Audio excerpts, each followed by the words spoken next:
ప్రైజ్లో ప్రభువైన యేసుక్రీస్తు నామమున ఈ యొక్క ఆంధ్రకేశ్వర రోడ్లో నివసిస్తున్న మీ అందరికి కూడా ఉదయకాల సమయంలో శుభములు తెలియజేసుకుంటా ఉన్నామండి. ప్రియమైన సహోదరి సహోదరులారా, ఈ ఉదయకాల సమయంలో మేము ఒక పాట పాడుకుంటూ మీ మధ్యకు రావడం మీరందరూ కూడా గమనించి ఉంటారు. కృపకాలంలో ప్రభు యేసుని అంగీకరించుము ఓ సోదరా. అవునండి, మనం అందరం కూడా కృపాయుగంలో ఉంటా ఉన్నాం కనుక దేవుని వాక్యం సెలవిస్తూ ఉంది, కాలం సంపూర్ణమైనది, దేవుని రాజ్యము సమీపించినది, మారు మనసు పొంది రక్షణ సువార్తను నమ్ముడని పరిశుద్ధమైనటువంటి బైబిల్లో రాయబడి ఉన్నదండి. అవునండి, కాలం సంపూర్ణమైంది. మనం చూస్తున్నటువంటి ఇవన్నీ కూడా ఒక దినాన్ని గతించిపోబోతూ ఉన్నాయి. అలాగే మనం కూడా ఒక దినాన్ని లోకం వదిలి వెళ్ళవలసినటువంటి వారమే.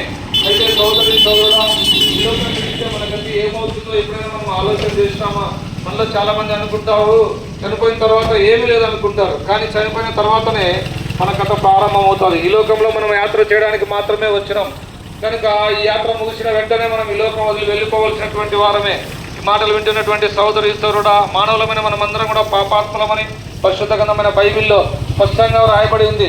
ఏ భేదం లేదు, అందరు కూడా పాపం చేసి దేవుడు అనుగ్రహించి మహిమను పొందలేకపోతున్నారని పరిశుద్ధ గ్రంథమైనటువంటి బైబిల్లో రాయబడింది.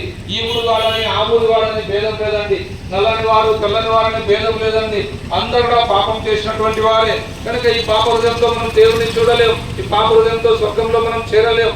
కనుక మనల్ని స్వర్గరాజ్యం చేర్చాలని, మన జీవితంలో వెలిగివ్వాలని, మనకు నెమ్మది ఇవ్వాలని 2026 సంవత్సరాల క్రితం యేసుక్రీస్తు ప్రభు ఈ లోకానికి అనుగ్రహించినాడండి. ఈ లోకంలో పవిత్రంగా జీవించినాడు, పాపం లేకుండా జీవించినాడు. మనందరి పాపంలో కొరకు యేసు ప్రభు సిలువను ఎక్కినాడు. ఈ మాటలు వింటున్నా సోదరి సోదరుడా, మనము తలతో చేసిన పాపంలో కొరకు తలకు ముళ్ళ కిరీటం, చేతులలో మేకులు, కాళ్ళలో శీలలు, ఆ విధంగా యేసుక్రీస్తు ప్రభుల వారు పక్కలో కల్లెపోటు మనందరి పాపముల కొరకు యేసు ప్రభు సిలువలో మరణించినాడు, సమాధి చేయబడినాడు, 3వ దినాన మరణం చేయించి తిరిగి లేచినాడు, ఆ పరలోకానికి ఆరోహణుడైనాడు. మాటలు వింటున్న సోదరి సోదరుడా, ఈ ఉదయకాల సమయంలో యేసు ప్రభు నేను ప్రేమిస్తా ఉన్నాడు.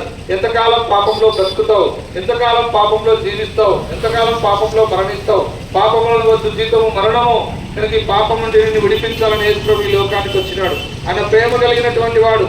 ఈ మాటలు విని యేసు ప్రభుని హృదయంలో చేర్చుకుంటే నీ పాపమంతా కూడా క్షమించివేయబడుతుంది. ఈ లోకంలో నెమ్మది చూడగలవు, శాంతి చూడగలవు, సమాధానం చూడగలవు.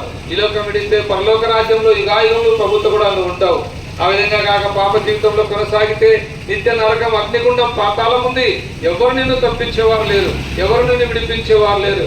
కనుక ఈ ఉదయకాల సమయంలో యేసుక్రీస్తు నామములో మిమ్మల్ని బ్రతిమలాడే విషయం ఒకే ఒకటి, కాలం సంపూర్ణమైంది సోదరుడా. ఇప్పుడైనా యేసు ప్రభు చెంతకురా, ఇప్పుడైనా నీ పాపములకు పరిహారం పొందు. అప్పుడు నీవును నీ ఇంటి వారిని గొప్ప ఆత్మరక్షణ, పాపక్షమాపణ, పరలోక రాజ్యాన్ని మీరు పొందగలరు. మీ యేసు ప్రభుల వారి గురించి ఇంకా తెలుసుకోవాలంటే మా సోదరులు మీ దగ్గర చిన్న చిన్న కరపత్రాలు పుస్తకాలు తీసుకొని వస్తున్నారు, వాటిని తీసుకురండి, చదవండి. మీకు ఒక ప్రత్యేకమైనటువంటి ఆ యొక్క అనౌన్స్మెంట్ ఏంటి అంటే, ఈ నెల 27వ తేదీ నుంచి ఏప్రిల్ 27వ తేదీ నుంచి మే 8వ తేదీ వరకు ప్రొద్దుటూరు బేతనీయ ప్రార్థనా మందిరంలో ఆ చిన్నపిల్లల VBS విరామ బైబిల్ పాఠశాల జరపబడుతూ ఉంది. మీ పిల్లలు కూడా పంపేయండి. చక్కటి కథలు చెప్పబడతాయి, మంచిగా పెయింటింగ్స్, చక్కగా దేవుని గురించి వాళ్ళు వింటారు, దేవుని పాటలు నేర్చుకుంటారు. దేవుడు మిమ్మల్ని దీవించును గాక. మీ కొరకు మేము ప్రార్థన చేస్తాం.